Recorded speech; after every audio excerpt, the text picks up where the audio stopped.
प्रिय भाइयों और बहनों, उपवास की सही विधि क्या है? क्या आपने कभी सोचा है?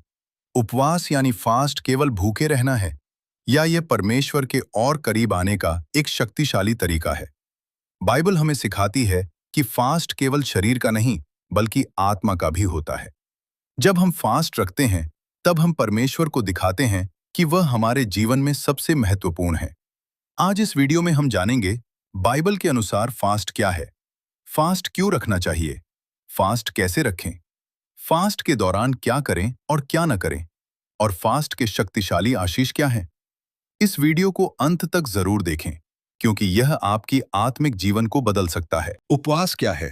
बाइबल के अनुसार फास्ट का मतलब है कुछ समय के लिए खाना या कुछ चीजें छोड़कर परमेश्वर पर ध्यान केंद्रित करना। मत्ती का सुसमाचार 6:16 में यीशु ने कहा, जब तुम उपवास करो तो कपटियों के समान उदास मत दिखो। यहाँ यीशु ने कहा जब, इसका मतलब फास्ट रखना एक सामान्य और महत्वपूर्ण आत्मिक अभ्यास है। फास्ट का मुख्य उद्देश्य है परमेश्वर के करीब आना, प्रार्थना को शक्तिशाली बनाना, आत्मिक शक्ति प्राप्त करना। बाइबल में लोगों ने उपवास क्यों रखा? 1. परमेश्वर के करीब आने के लिए याकूब का पत्र 4:8 कहता है, परमेश्वर के निकट आओ तो वो तुम्हारे निकट आएगा।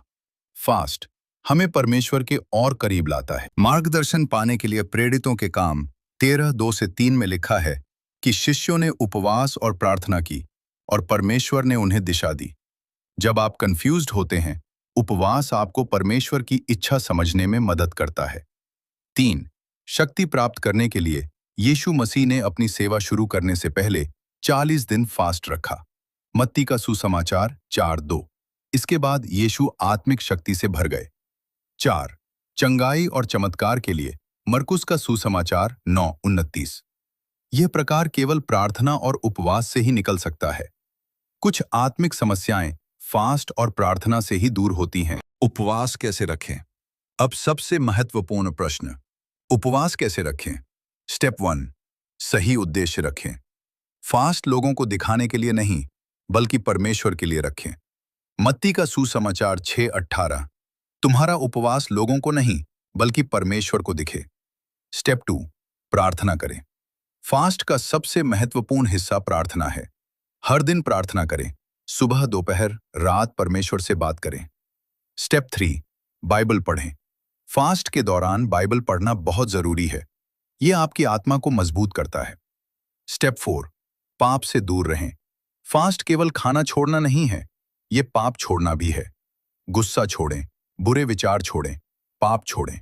स्टेप 5, नम्र बने। परमेश्वर नम्र लोगों को आशीष देता है। यशाया की पुस्तक 58:6।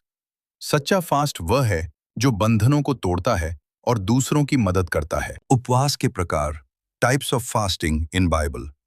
1. नॉर्मल फास्ट, इसमें आप खाना नहीं खाते लेकिन पानी पीते हैं। 2.